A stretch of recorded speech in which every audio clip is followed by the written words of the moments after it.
Hey everyone, I want to show you a really cool thing with Brisk.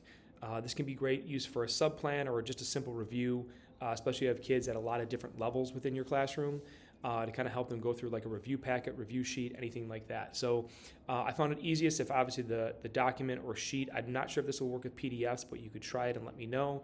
But I know it definitely works with Google Docs. So we have our little Brisk button down here, but to make sure the kids can see it because it is linked to my Google Docs, the easiest thing to do for the review sheet, again, wouldn't use this for a test or anything like that, but is just make the actual review guide or whatever it is public, right? Especially if it's not something that's for a grade, it's just simply review for the test.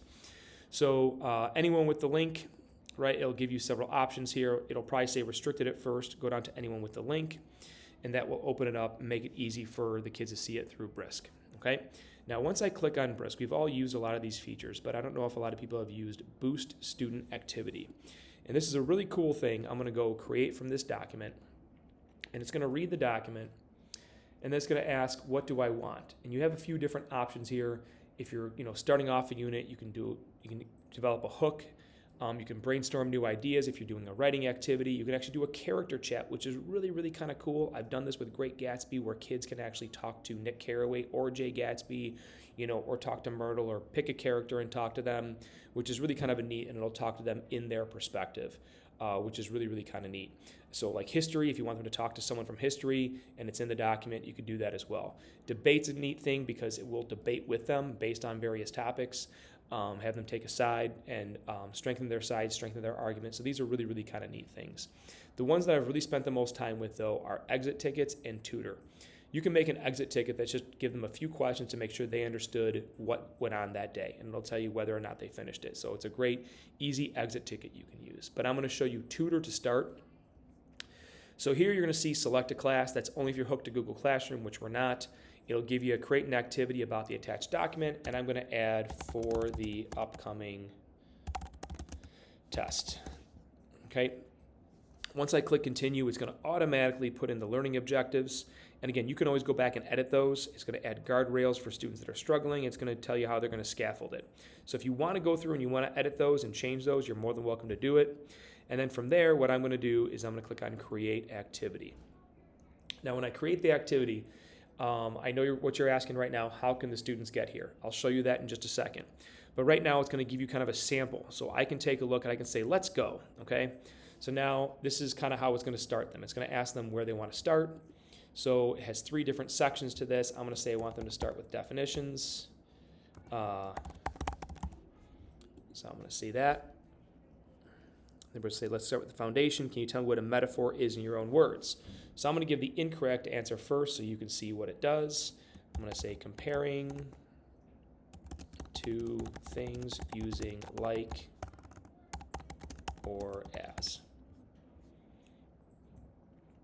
And it's not only going to correct me, but tell me what my answer actually was. Good try, but you're actually describing a simile.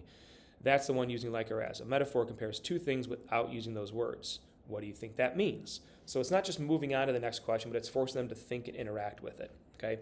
So as students go through this, again, maybe test it out in class ahead of time, but in order to view their progress, what's really neat is you can take a look at the activities you have going. So right now you can view the activity and see there's only one student. I'm the mock student. So if you want to see what students are doing, you think students are maybe trying to, mess with AI, they say they're totally finished, you could actually go and view their progress and view what they've said to the AI. So right now I only have a short conversation. It'll tell me how long I am into the learning objectives. And if a kid puts something inappropriate, it will flag it for you, but you can also download the chat too if you need it for evidence or anything like that. And I've only had one person do that ever. So has not been a concern for me. So now the question is, how will I share this, right? So let me go back to the actual activity. So here I am back in my mock activity. And if I want to share this with students, what I'm going to do is I'm going to go here and I'm going to, you can use a QR code, which is fine, but I'm going to copy student activity link. And then all I'm going to do from there is go into Schoology, go into my class, and what I'm going to do there is I'm just going to create a link. So right here you can see I created a link.